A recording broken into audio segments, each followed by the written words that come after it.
Ahora tiene la palabra en el primer turno de intervenciones el presidente de la Asociación de Periodistas Europeos, Diego Carcedo, que naturalmente de ninguna forma se hubiera excusado para estar aquí con nosotros en un momento como este.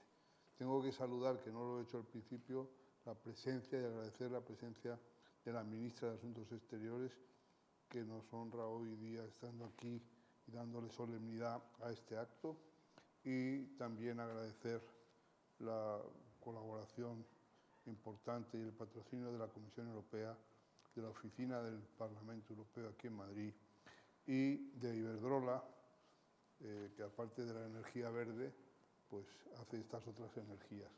Adelante, Diego, a tu atril, por si quieres.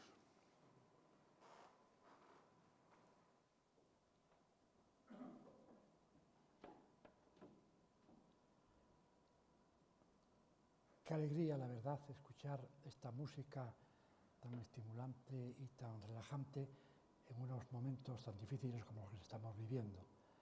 Pero, en fin, fuera de esta divulgación, quiero empezar por decir buenos días a todos, agradecerles que nos acompañen en el acto de entrega de la 20ª edición de los premios Salvador de Madariaga de periodismo, pedirles disculpas, sobre todo a los premiados, por el retraso con que se están entregando los premios.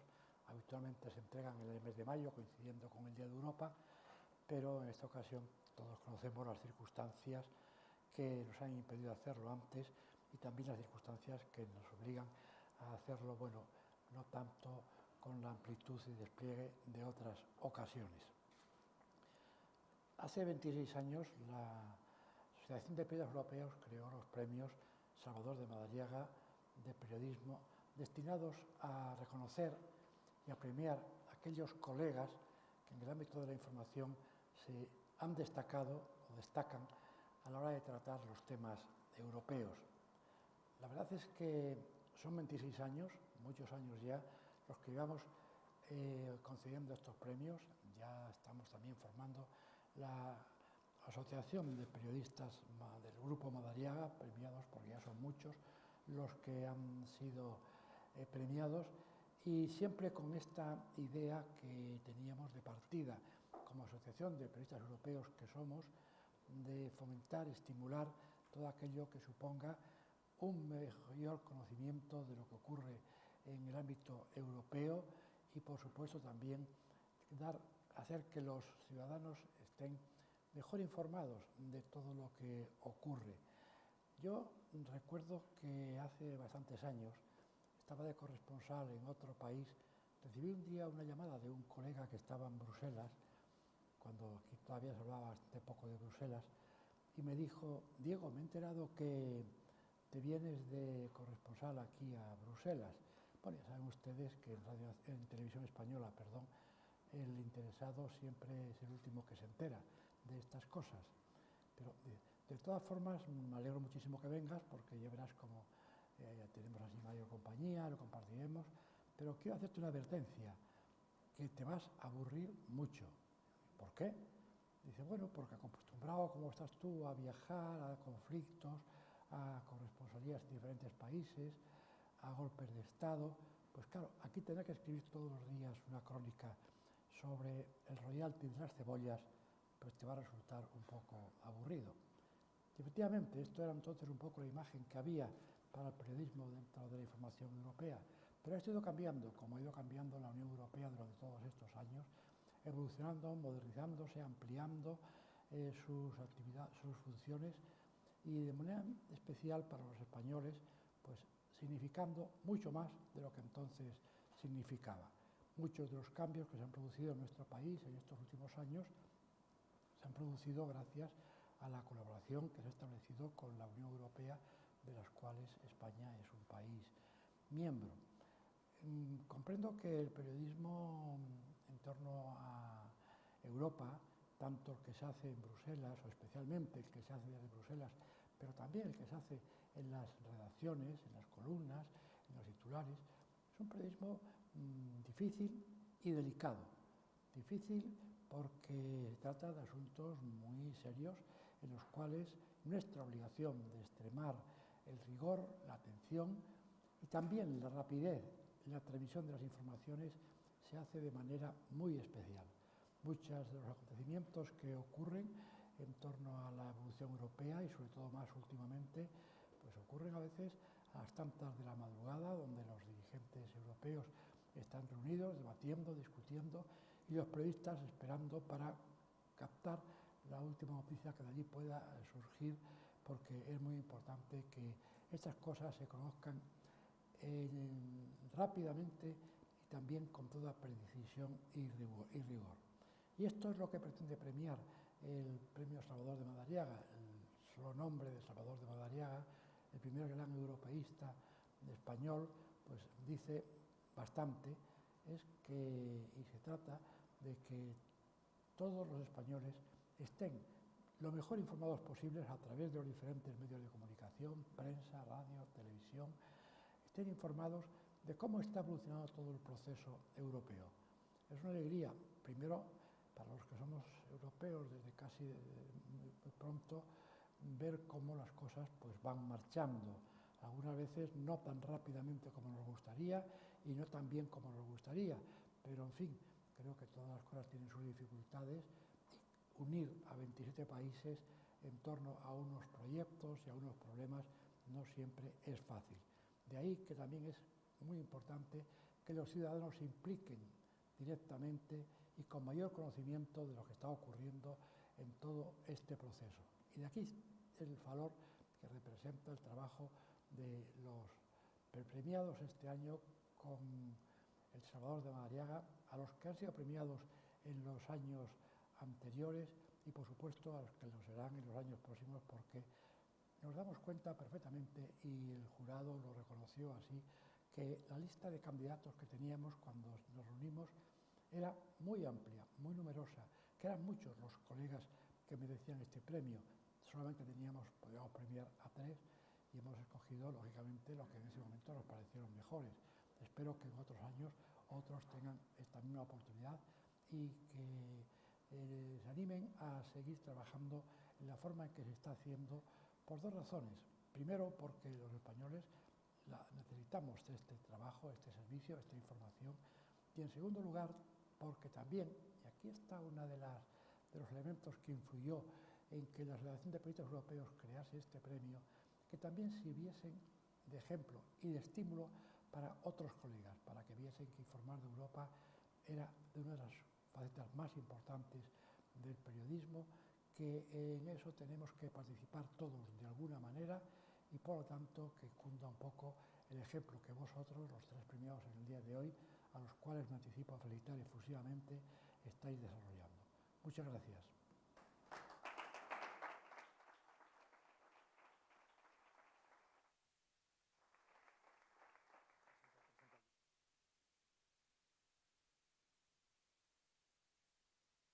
Ahora vamos a ver un vídeo con el mensaje que nos transmite, confinado como está, Miguel Arias Cañete, exministro y excomisario de la Comisión Europea, que lo hace desde Jerez y que ha sido el presidente del jurado. Muy buenos días a todos. Las limitaciones a la movilidad. Muy buenos días a todos. Las limitaciones a la movilidad derivadas de la pandemia global que padecemos me impiden estar hoy con ustedes en este acto como hubiera sido mi deseo. Quisiera, en primer lugar, agradecer a la representación en España de la Unión Europea que, en concertación con la Asociación de Periodistas Europeos y con la Oficina del Parlamento Europeo en España, me designaron para formar parte del jurado de estos importantes premios de periodismo europeo Salvador de Madariaga y para asumir la presidencia del mismo. La tarea del jurado no ha sido nada fácil. La calidad de todas las candidaturas presentadas en las distintas áreas de comunicación dio lugar a un intenso y bien documentado debate que reflejaba un conocimiento profundo de las trayectorias profesionales de los distintos candidatos y de sus respectivos méritos. Las votaciones fueron muy ajustadas y en alguna de ellas hubo incluso que recurrir al voto de calidad del presidente. Estos premios llevan el nombre de un gallego universal, de un pionero del europeísmo, y se han constituido en unos premios de referencia en el mundo de la comunicación por la excelencia de los premiados a lo largo de sus ya 26 ediciones, que constituyen todo un bagaje. En unos momentos como los que atravesamos en la Unión Europea, en los que uno de sus miembros ha decidido abandonarla, con unas negociaciones para regular las condiciones de su salida y la futura relación con la Unión Europea que se acercan a su final con un resultado muy incierto. Cuando los efectos de la pandemia global que nos azota además están poniendo a prueba los sistemas sanitarios y los mecanismos de protección social de todos los Estados miembros, pandemia que además ha dado lugar a una crisis económica sin precedentes, muy distinta de crisis anteriores, en las que la economía se desaceleraba, a diferencia de la actual, en que la economía europea ha experimentado un parón en seco. En un momento en que además la Unión Europea tiene que movilizar y poner en marcha con agilidad los instrumentos financieros necesarios para impulsar una recuperación económica, apoyando con solidaridad a aquellos países en los que la crisis económica ha impactado con mayor intensidad, en unos momentos en los que en algunos países el Estado de Derecho, que el Tratado de la Unión Europea consagra como uno de sus valores básicos en que ésta se fundamenta, se ve seriamente amenazado por actuaciones de algunos gobiernos contrarias al principio de división de poderes. En este momento, hoy más que nunca, se necesitan en el mundo de los medios de comunicación hombres y mujeres que sean capaces de trasladar con rigor, objetividad y claridad a los ciudadanos europeos estos y otros grandes retos que la Unión Europea tiene por delante. Este premio reconoce, entre otros méritos, la promoción de los valores fundamentales de la Unión Europea, la capacidad de informar de manera imparcial sobre la situación actual de la Unión Europea y los retos a los que ésta se enfrenta a escala internacional, con informaciones apoyadas en datos veraces, exhaustivas y presentadas con rigor, imparcialidad y ponderación, con calidad periodística y con impacto importante a nivel nacional. Íñigo Alfonso, Clara Rivero y Pablo Rodríguez Suárez tienen una trayectoria profesional que reúne todos los méritos que este premio quiere reconocer. A todos ellos, mi más sincera enhorabuena, que hago también extensiva al resto de los grandes profesionales que presentaron sus candidaturas. Muchas gracias. Ruego ahora a la señora ministra de Asuntos Exteriores, al director de la representación en España de la Comisión Europea y a María Andrés, directora de la Oficina del Parlamento de Madrid, que suban al estrado.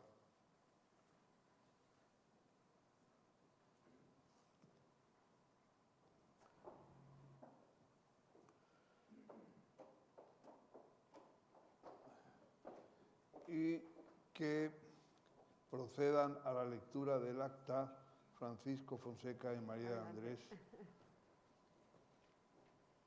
de modo que vayan subiendo también a escena los premiados. Acta de la 26ª edición del Premio de Periodismo Europeo Salvador de Madariaga. En la sede de la Asociación de Periodistas Europeos, el jurado de la 26ª edición del Premio de Periodismo Europeo Salvador de Madariaga, presidido por Miguel Arias Cañete e integrado por Diego Carcedo, presidente de la Asociación de Periodistas Europeos, Ana Alonso, redactora del Independiente, Javier García Vila, director de Europa Press, Ángel Gonzalo, director de Internacional Onda Cero, Rafael Latorre, columnista del Mundo, Montserrat Lluís, subdirectora general del Grupo COPE, Aurora Mínguez, redactora y ex corresponsal de Radio Televisión Española, Jesús Morales, subdirector de 20 Minutos, Sandrine Moguel, corresponsal de Le Monde en España, José María Noguerol, director de comunicación del Teatro Real, Rafael Panadero, jefe de Internacional Cadena SER, Karina Sainz-Borgo, redactora jefe de Cultura de Vox Populi, Vicente Vallés, director del informativo Antena 3, Noticia 2. Han actuado como secretario sin voto María Andrés, directora de la Oficina de Información del Parlamento Europeo en España, Francisco Fonseca, director de la representación en España de la Comisión Europea, y Miguel Ángel Aguilar, secretario general de la Asociación de Periodistas Europeos.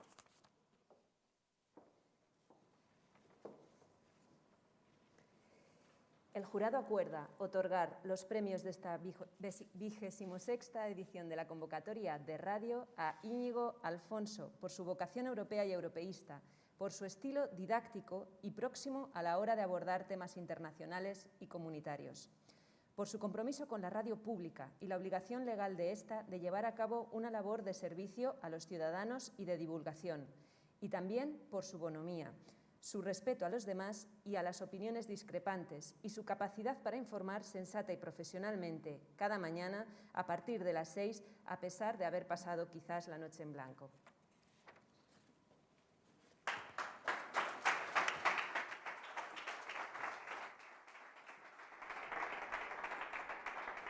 La parte, sobre todo la parte bonomía.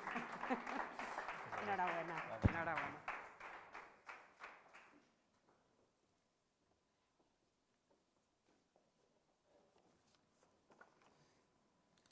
En televisión, a Clara Rivero, directora del programa Europa 2020, dentro de la parrilla del canal 24 Horas de Televisión Española.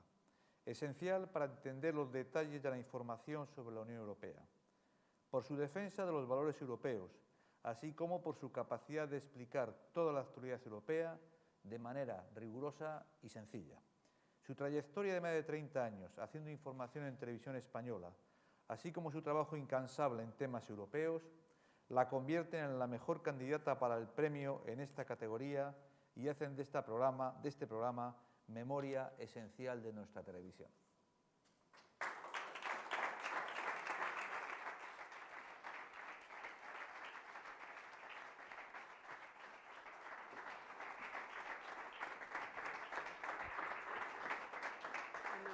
Muchas gracias. Enhorabuena. Te daré un abrazo, pero no se puede. No se puede. Gracias.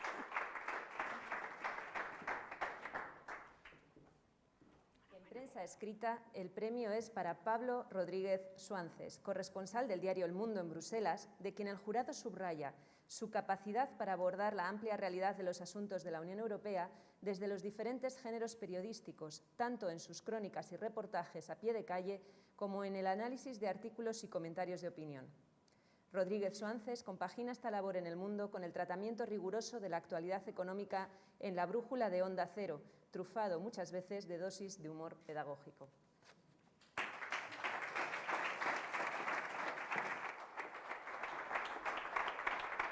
Enhorabuena.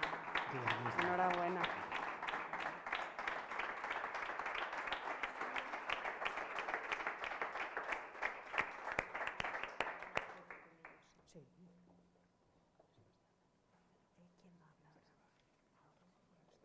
Sí, entonces, podéis bajar, ministra. ¿Perdón? Sí, claro, antes. Por favor, poneros ahí, pero a mucha distancia. A mucho, no, vosotros también, si queréis, como dijo el Papa. Poneros si queréis también. Pero a distancia, que no se nos tenga nada que reprochar. A ver.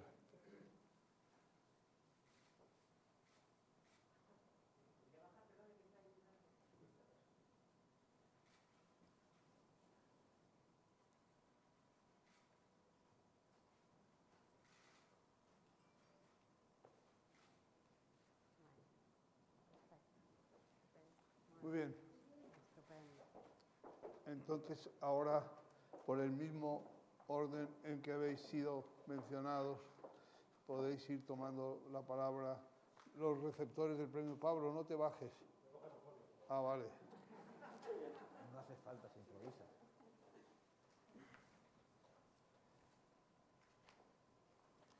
Íñigo Alfonso, en primer lugar.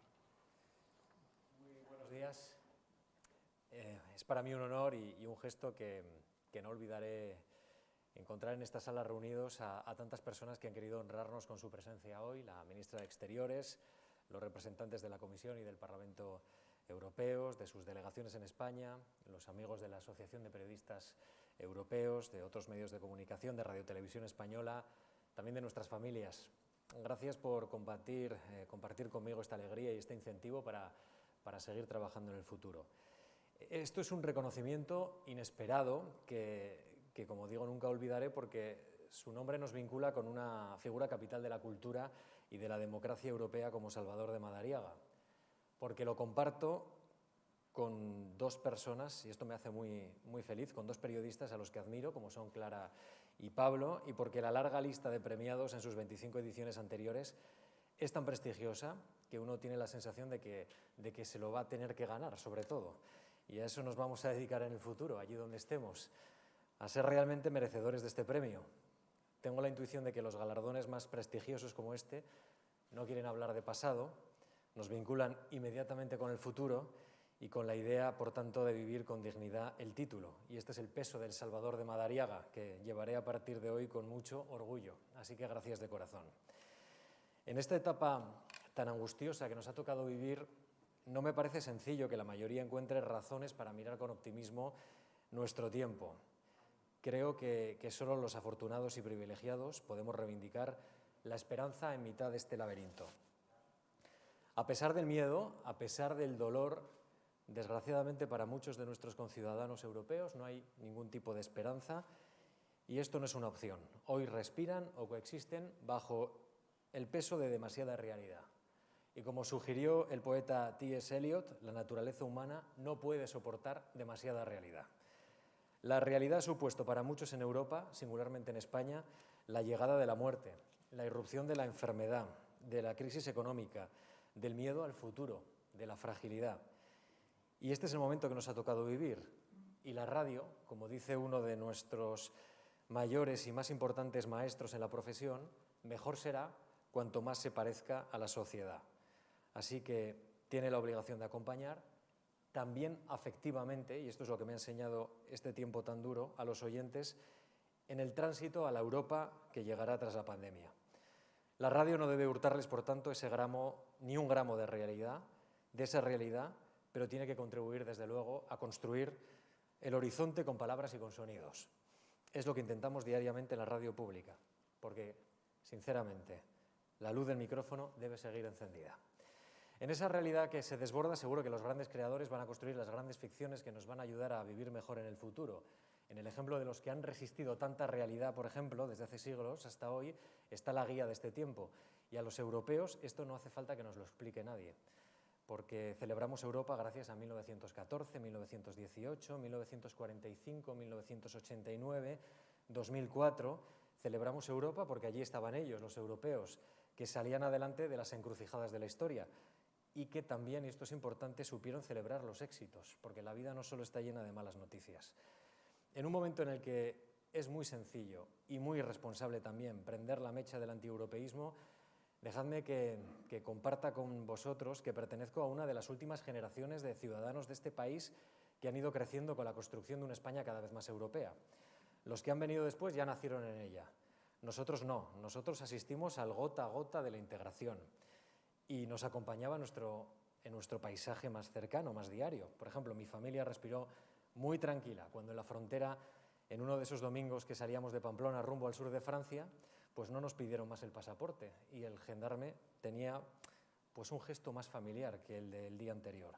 Exploramos con los amigos las estaciones y las rutas de tren de media Europa gracias al Interrail, antes incluso de que llegara el euro, y vimos preciosos amaneceres europeos. Mi mujer, Mariana, enseñó hace un par de veranos a nuestras hijas la residencia de estudiantes de la ciudad de Tours, en la que soñó su Erasmus. No nos pueden engañar. Europa es concreta como concreta es nuestra vida. Europa es, por tanto, también para mí un afecto y no es ajena, menos ahora que vamos a recibir un importante oxígeno de nuestros socios que parece va a ser fundamental para reconstruir nuestro país.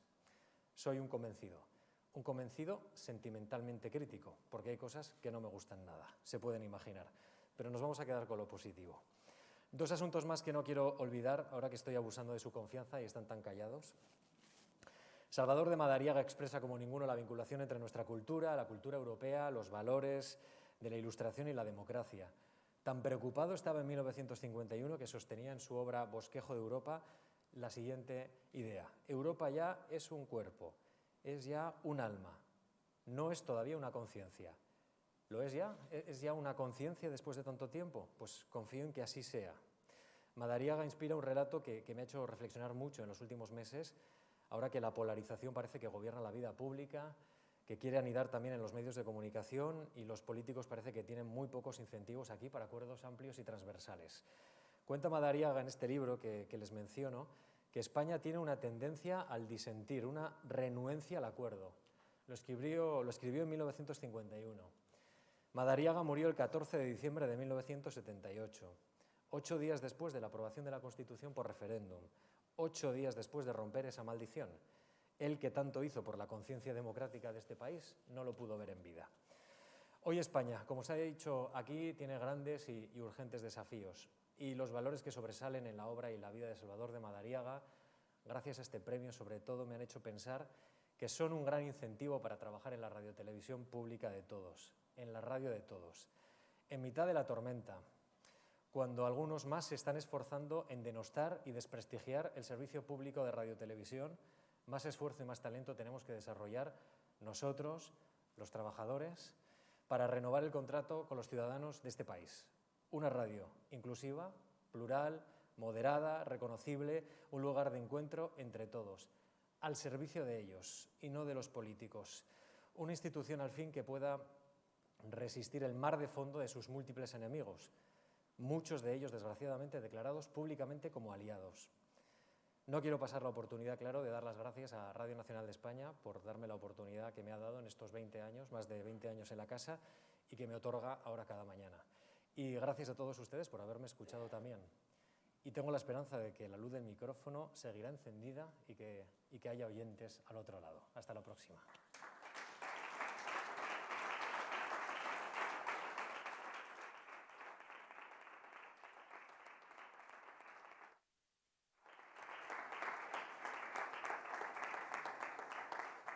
Es el turno de Clara Rivero.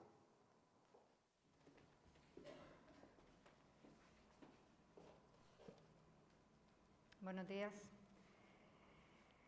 Muchísimas gracias a todos por estar aquí. No tengo sino palabras de agradecimiento para todos los que han querido estar presentes y los que también queriendo no han podido estar. Palabras de agradecimiento a la Comisión Europea, al Parlamento Europeo, a la Asociación de Periodistas Europeos. Ministra, buenos días, en especial también para usted. Y gracias a mi familia, gracias por el apoyo que me han dado siempre para que haya podido estar aquí desde la distancia en Madrid respecto a mi tierra y poder hacer el programa Europa. Gracias a los premiadores, porque desde que se anunció el premio, que fue el día 8 de septiembre, Día del Pino, patrona de Gran Canaria, yo estaba en mi tierra, he comprobado que el hecho de que se reconozca tu trabajo reconforta y mucho, incluso en estos tiempos de pandemia. El premio reconoce mis 34 años de vida laboral. Yo, como Íñigo, muy agradecida al trabajo que he podido hacer en Radio Televisión Española en estos 34 años. No he hecho sino crecer personalmente, además de profesionalmente. Estos 34 años de vida profesional y laboral coinciden en el tiempo con los 34 años de la adhesión de España a la Unión Europea. Y en mi caso creo, y en el caso de la mayoría de los periodistas de mi generación, ha sido inevitable que ese recorrido vaya en paralelo el recorrido personal con el proceso de adhesión. Hemos podido contar durante todo este tiempo las bonanzas europeas, cuando todo iba bien.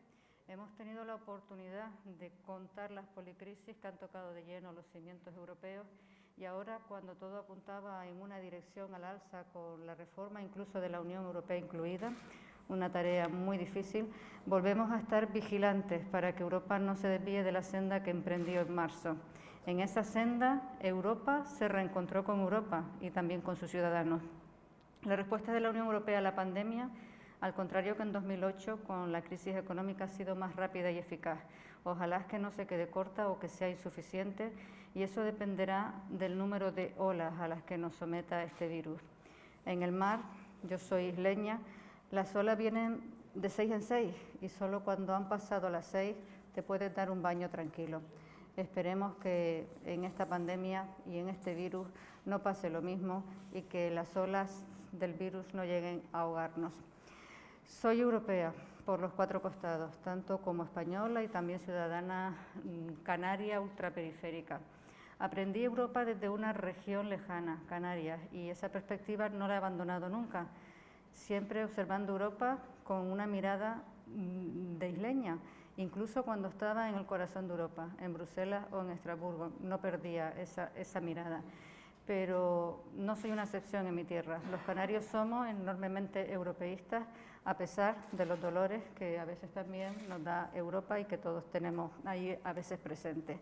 Algunos en Canarias, algunos de esos dolores son históricos, tenemos la pérdida del mercado europeo del plátano canario, o que Europa pague a Marruecos millones de euros por pescar en un caladero que no le pertenece. También tenemos cosas positivas, se nos ha reconocido un régimen especial, se nos ha reconocido una condición de región lejana, pero somos tan europeos como solidarios. No tenemos capacidad para afrontar, por ejemplo, ahora una situación como la que estamos viviendo en la frontera de Canarias, la frontera sur de Europa. No tenemos capacidad ni tenemos los medios suficientes.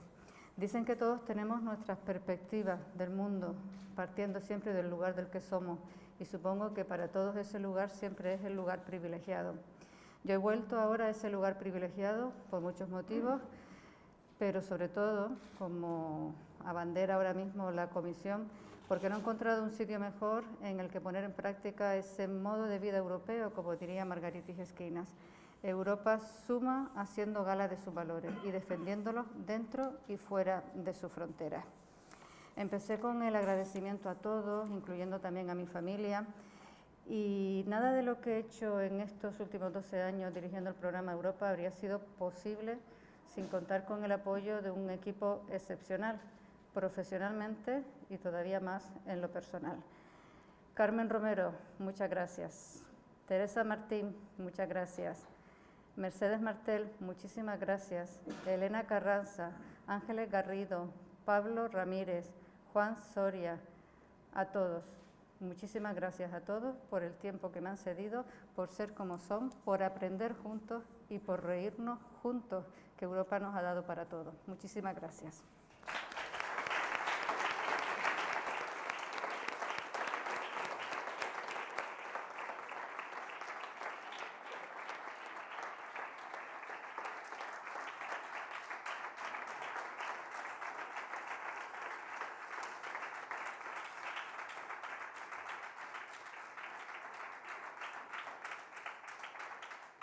Cierra el turno de intervenciones de los premiados Pablo Rodríguez Suárez.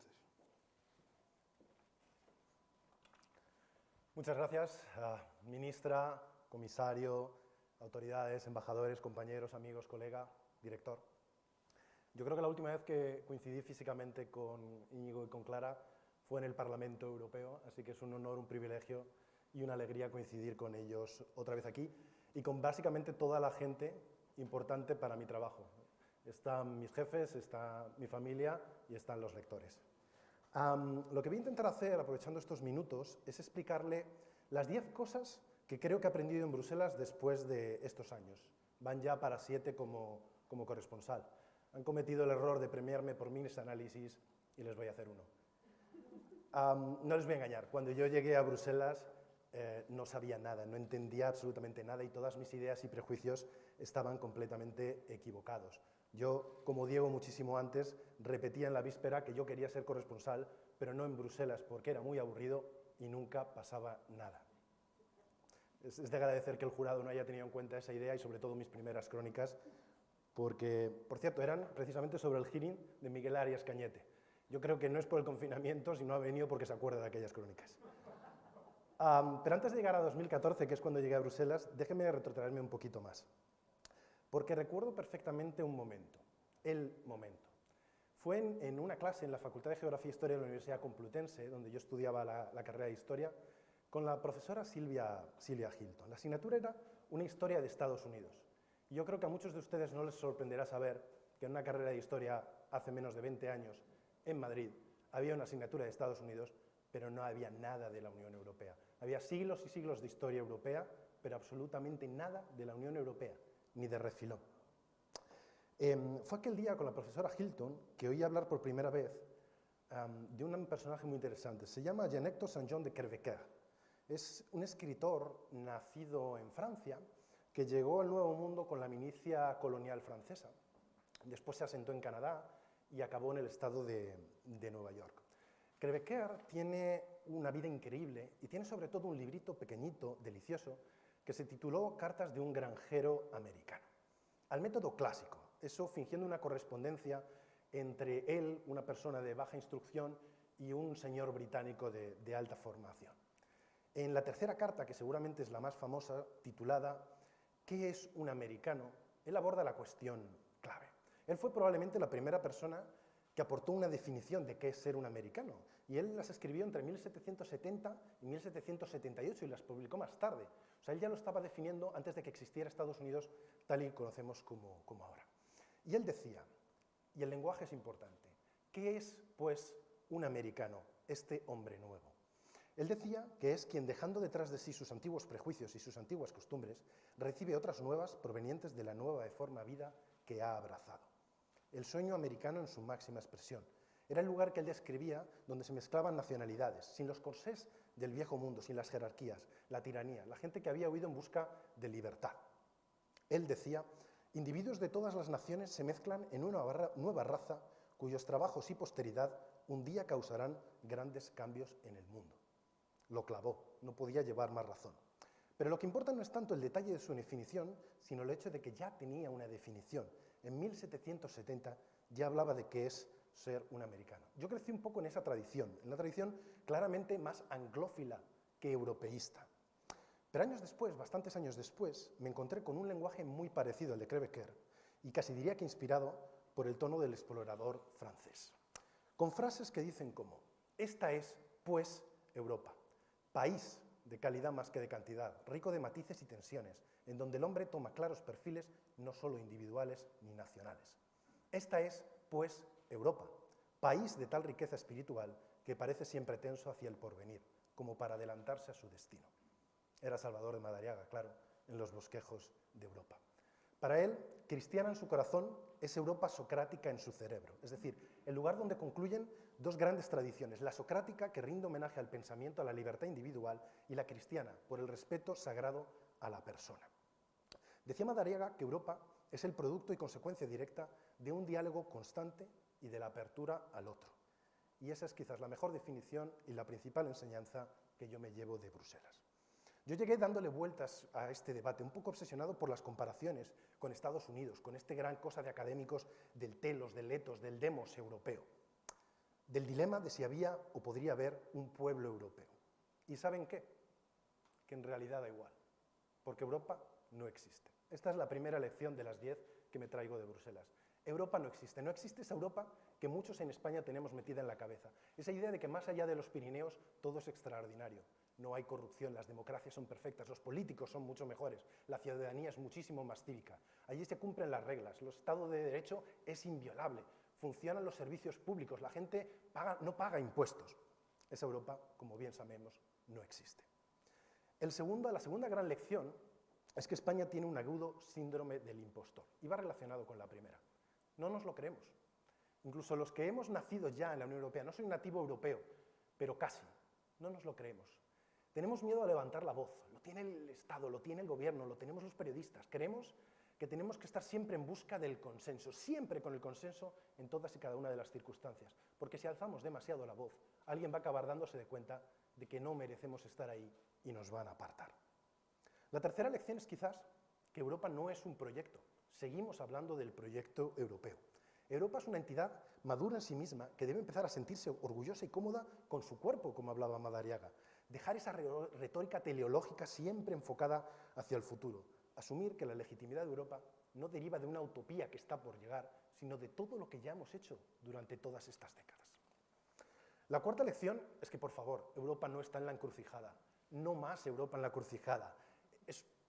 Los periodistas, los políticos y los diplomáticos somos a veces un poco vagos, pero no está en la encrucijada. Hay que superar ya toda esa costumbre. La quinta es que no hay que fiarse de Jean Monnet. Yo lo siento, porque ustedes conocen perfectamente esa cita de que Europa se forjará en crisis y será la suma de las soluciones adoptadas durante la crisis, pero basta.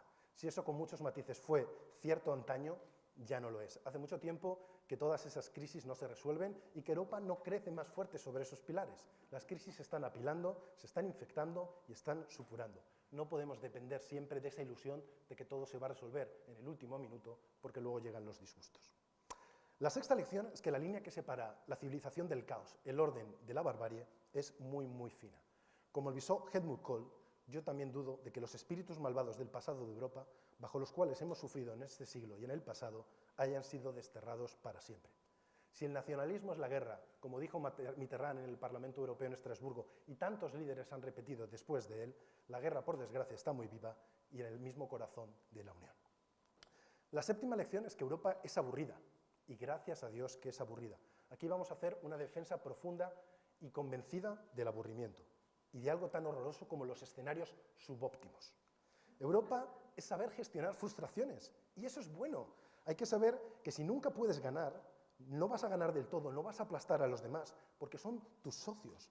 Si crees eso de verdad y lo interiorizas, no pasa nada porque perder de vez en cuando, no es el fin del mundo. Rochefoucauld definió la Unión Europea una vez muy bien sin saberlo, diciendo que prometemos según nuestras esperanzas, pero cumplimos según nuestros temores. Y eso a veces está bien. La octava lección es que las instituciones lo son todo. Es lo más importante, lo sagrado, y están siendo asediadas, de norte a sur y de este a oeste. En dictaduras, pero también en las democracias, en regímenes liberales y en los liberales. Y hay que defenderlas, porque las instituciones no se defienden solas. Esto lo dice muy bien Timothy Snyder, el historiador Yale, en su libro sobre la tiranía. No podemos hablar de nuestras instituciones si no estamos actuando de verdad en defensa de las mismas. Hay que escoger un periódico, por favor, un periódico, un sindicato, una asociación, un partido político y defenderla. La novena lección, y de verdad que ya voy acabando, es que les estamos contando Europa razonablemente bien. Los periodistas somos muy culpables de muchísimas cosas, de buena parte de la polarización de la que hablaba Íñigo, pero en Bruselas se hacen las cosas bastante bien. Tenemos ahí una élite absolutamente increíble, varias generaciones de compañeros de un nivel extraordinario, the best and the brightest, muchos de los cuales me han precedido en este mismo atril en los años anteriores. Hay pocas profesiones probablemente en la que la imagen de subirse a hombros de gigante cobre más fuerza y más viveza que en el periodismo, y es posible que no haya campo más claro que en el del periodismo europeo. Los periodistas españoles en Bruselas somos una de las comunidades más numerosas, somos una de las comunidades más activas y sin duda la más joven, y por desgracia seguramente también una de las más precarias. Y con esas malas condiciones tenemos un grupo de gente increíble que, incansables, de forma muy rigurosa, sin rendirse nunca, están siempre donde tienen que estar. Es un absoluto privilegio haber estado con ellos, porque yo llegué bastante desencantado de la profesión a Bruselas, no lo voy a engañar, y gracias a ellos he recuperado la fe. La última lección es que el europeísmo, este europeísmo que tenemos en España, es un problema. Es, como dice el alto representante Borrell, un europeísmo naif, que crece de ese trauma orteguiano de que España es el problema y Europa es siempre la solución. Ese europeísmo que hemos tenido cuando aspirábamos a la democracia se ha quedado con unas raíces muy débiles. Somos europeístas porque sí, pero no sabemos argumentarlo. Y cuando llegan los golpes, lo vimos en la crisis económica, lo hemos visto en cuestiones políticas en años más recientes, los ciudadanos se tambalean, no recuerdan, no saben en realidad por qué son europeos. Lo son porque lo han sido siempre, son europeos a fuer de españoles. Pero por desgracia, eso hay que apuntalarlo. Hace 5 años, en Hannover, Barack Obama hizo probablemente uno de los discursos más importantes de la Unión Europea, el que los líderes europeos en 2016 no eran capaces de hacer en voz alta. Obama les dejó 3 ideas a sus colegas. La primera es que la Unión Europea de verdad, la que ha cambiado la vida de 500 millones de personas, es muchísimo más que un acuerdo económico, es muchísimo más que una moneda, una divisa más o menos común, y es muchísimo más que las facilidades para viajar por Europa, aunque ahora nos está quedando muy claro cuán importantes son esas facilidades. Europa es un compromiso, es un éxito per se, no es un objetivo sino un camino que cobra sentido solo según se va construyendo. La segunda lección es que vivimos en el mejor de los mundos posibles. Nunca antes se ha vivido mejor, pero la recesión, el paro, la corrupción, montones de injusticias han hecho perder la fe y la perspectiva a millones de europeos. Ahora, desde luego, la pandemia, y lo hemos visto con el auge de movimientos populistas. Los ciudadanos, cansados e irritados, ya no ven una Europa como una solución, sino a veces como un carísimo justificante de un statu quo poco democrático. Y no tenemos, por desgracia, un discurso, una narrativa lo suficientemente potente que frene ese desencanto. La tercera lección de Obama, y seguramente la más importante ahora mismo, es que aunque estamos en un oasis, no podemos ser complacientes, porque fuerzas peligrosas amenazan hoy con dar marcha atrás al mundo. Y el progreso, decía, no es inevitable. Las amenazas de entonces, desde el Brexit a la crisis política por la inmigración, no han mejorado, sino que han ido a peor. Obama cerró aquel discurso con una referencia a un poema de William Butler Yeats, La Segunda Venida, que escrito justo ahora hace un siglo, con la Gran Guerra y la Revolución Rusa en la retina. Un recuerdo muy triste y doloroso de la época que vivieron y una advertencia hacia el futuro. El poema dice que todo se deshace y el centro no puede sostenerse. La anarquía se desata sobre el mundo. Cuando la oscurecida marea de sangre es desatada y en todas partes la ceremonia de la inocencia es ahogada.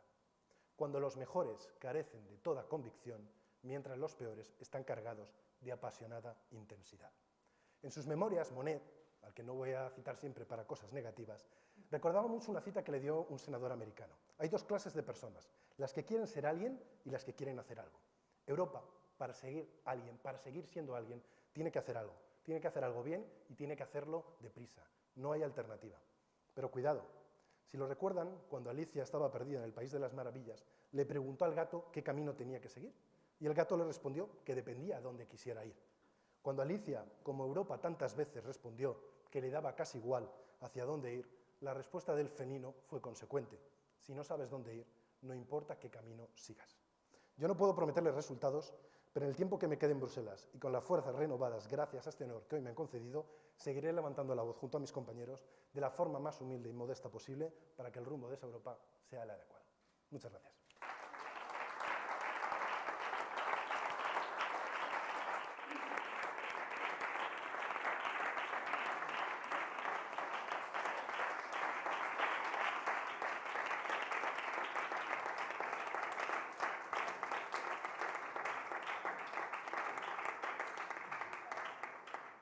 Ahora nos va a hablar por vídeo Josep Borrell.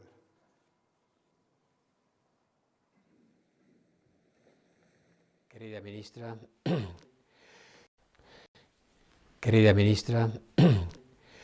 queridos Miguel Ángel y Diego, presidentes y miembros del jurado, amigos y amigas, en primer lugar me gustaría agradecer mucho la afectuosa invitación de la Asociación de Periodistas Europeos y lamentar y pedir disculpas porque las circunstancias no me han permitido estar aquí junto con vosotros y los premiados de la Fundación Carlos de Amberes como hubiera deseado. Nada me hubiera gustado más que poder estar en Madrid con vosotros compartiendo directamente este acto. Pero en fin, ya sabéis las dificultades que tenemos para movernos en estos tiempos de pandemia. Los premios Salvador de Madariaga son una forma que tenemos los ciudadanos de reconocer la labor, la meritoria labor de aquellos que trabajan diariamente para informarnos de todo lo que ocurre dentro y alrededor del proyecto europeo. Y en esta tarea, para hacer esta tarea, tienen que hacer frente a dos dificultades fundamentales. La primera, tienen que convertir un lenguaje que no es el habitual, o el lenguaje áspero, a veces rocoso, complejo, no siempre fácil, en una información que pueda trasladarse de forma eficaz a los ciudadanos, que no tienen por qué ser expertos en las cuestiones europeas. Y la segunda es la capacidad de transmitir de una manera inteligible y a la vez rigurosa lo que ocurre en Europa y lo que ocurre, cómo afecta directamente a cada uno de nosotros, a cada ciudadano, a sus vidas y a los valores en los que se basan las sociedades europeas. Esta ha sido una tarea nunca fácil y por eso aquellos periodistas que se dedican a hacerla tienen el máximo reconocimiento y el respeto por parte de las personas que creemos y que participamos de este proyecto ilusionante y enriquecedor que es la Unión Europea. Los que lo hacemos sabemos cuán difícil es a veces comunicar acerca de él. Y eso es más importante que nunca. Esta clase de periodismo es hoy más necesario que nunca, porque vivimos en un mundo dominado por la comunicación a través de las redes sociales, la instantaneidad de la información y además con la amenaza de la desinformación como telón de fondo, de forma que muchas veces más información no quiere decir más conocimiento, al contrario. Por eso la tarea del periodista es más importante que nunca. Y la credibilidad de los medios de comunicación es algo que tiene que ser cuidado por todos si queremos proteger el espacio democrático en el que tenemos el gran privilegio de vivir. Sí, ciertamente, tenemos el gran privilegio de vivir en democracia, y eso requiere cuidar la información, porque la información es el combustible que utiliza el motor de la democracia para funcionar. En esta edición, el jurado ha decidido premiar a 3 grandes periodistas. A Íñigo Alfonso, director y presentador de las mañanas de Radio Nacional de España, por su clara vocación europea y europeísta, por su estilo didáctico y próximo a la hora de abordar temas internacionales y de la Unión Europea. En la categoría de televisión, el jurado ha decidido premiar el trabajo de Clara Eugenia Rivero, periodista de Televisión Española, por su labor esencial para entender los detalles de la información sobre la Unión Europea y su defensa de los valores europeos. Y en la categoría de prensa, el jurado decidió premiar la labor de Pablo Rodríguez Suances, corresponsal en Bruselas del diario El Mundo, por su capacidad para abordar la amplia realidad de los asuntos de la Unión Europea desde los diferentes géneros periodísticos. A los 3, enhorabuena. Los 3 premiados merecen sobradamente llevar en su premio el nombre de Salvador de Madariaga, una figura clave que fue pionera de la idea de una Europa fuerte y unida, un intelectual de primer orden en la España surgida de aquella generación del 14 que tanto contribuyó a la consolidación de las ideas democráticas y europeístas en nuestro país. Me gustaría terminar estas breves palabras, lamentando de nuevo no haberlas podido hacer presencialmente. Me gustaría terminar animando a todos a continuar con una labor fundamental en la construcción europea. No habrá proyecto europeo si no está acompañado del sentido crítico y riguroso que le imprime el periodismo, el buen periodismo. El periodismo que hoy premiamos con estos premios. Enhorabuena y muchas gracias.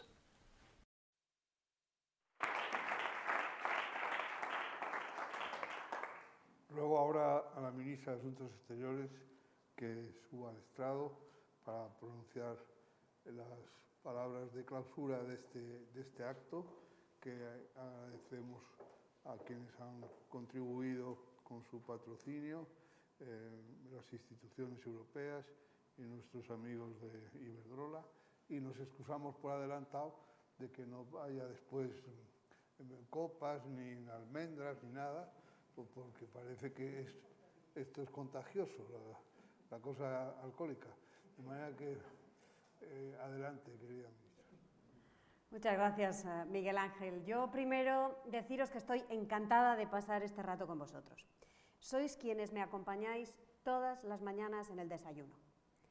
A veces el desayuno empieza con gran alegría. A veces el día empieza con mal pie, tampoco os lo voy a ocultar. Pero siempre empieza con vosotros, con esta labor tan fundamental que hacéis, que es de conectarnos, de enseñarnos, de descodificar, de acercar. Y quiero empezar dándoos las gracias por eso y daros también la enhorabuena a vosotros y a todos los que os han precedido en estos premios y probablemente a quienes os sucederán por la labor tan fundamental que desempeñáis.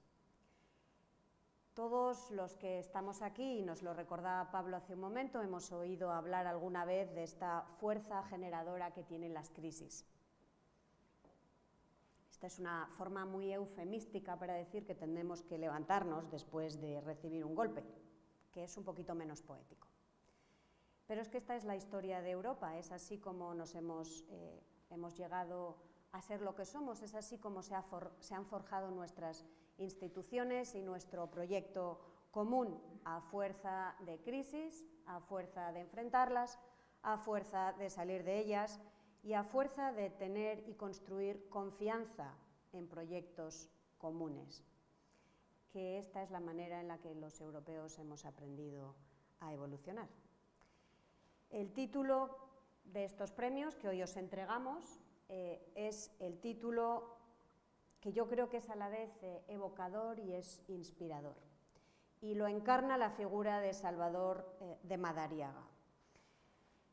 Un europeísta, pero que no concebía esta Europa como un territorio delimitado por fronteras, sino que pensaba en Europa fundamentalmente como un sentimiento de identidad y de pertenencia a una tarea común. Lo llamamos otra vez de una manera muy bonita a un ideal colectivo.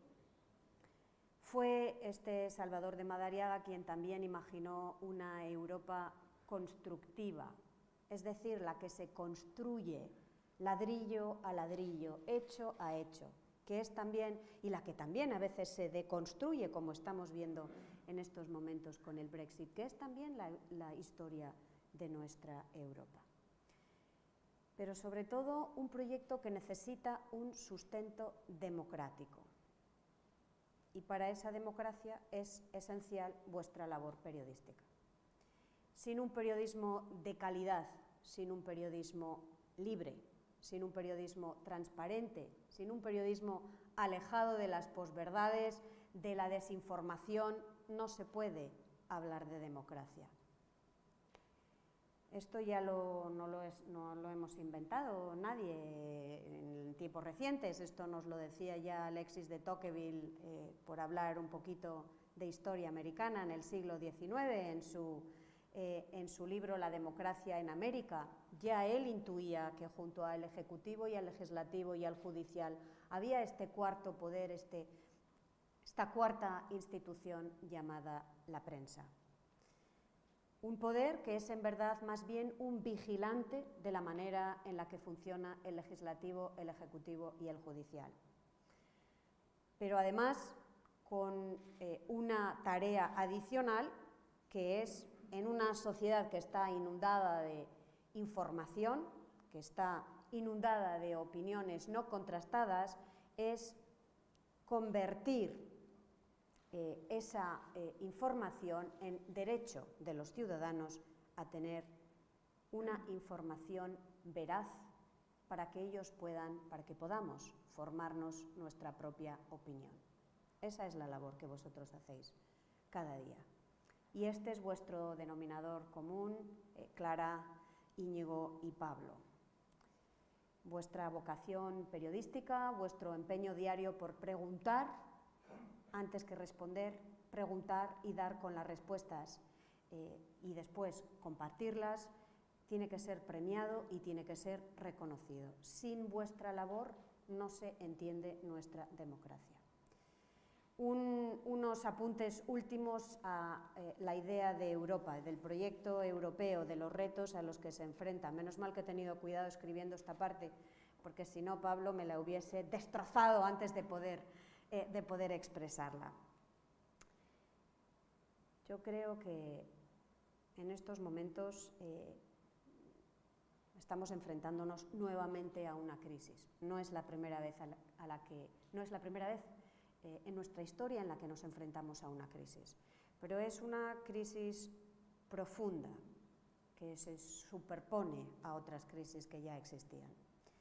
Y volvemos a enfrentarnos un poquito a los fantasmas de nuestro pasado, volvemos a enfrentarnos a nacionalismos que pretenden resolver esta crisis cantonándose tras muros pintados de bonitos colores, pero muros, o populismos, también, que tienen recetas siempre fáciles para problemas cada vez más complejos. Creíamos que habíamos superado esta etapa, pero volvemos a enfrentarnos a ella. También a otros enemigos invisibles, como es este enemigo tan banal que es una pandemia, pero a la vez que está poniendo a prueba valores y derechos que pensábamos ya habíamos alcanzado, como el derecho a circular libremente en este espacio europeo, esa gran ventaja que también nos ha dado Europa, o nos hemos dado a nosotros como europeos, mejor dicho. Tiene que ser esto una oportunidad para construir, una oportunidad para salir, demostrando nuevamente que es con el aporte de todos, con la búsqueda de soluciones, soluciones que siempre tendrán un parto difícil, y para muestra un botón de lo ocurrido en los primeros 6 meses de este año, pero también soluciones posibles. Yo, francamente, si me preguntan por qué somos europeos, creo que lo somos porque es el mejor lugar para ser hoy, y nuestra obligación es que siga siendo el mejor lugar para ser mañana. Con esto, muchísimas gracias nuevamente a los 3, mucha suerte, y nada, espero que con estas amables palabras tengamos unas cuantas mañanas más alegres que tristes. En todo caso, me encantaría poder pasar un poquito más de tiempo desayunando con vosotros en familia, pero de momento me contentaré con la radio, con la tele y con los periódicos. Muchas gracias por vuestra labor.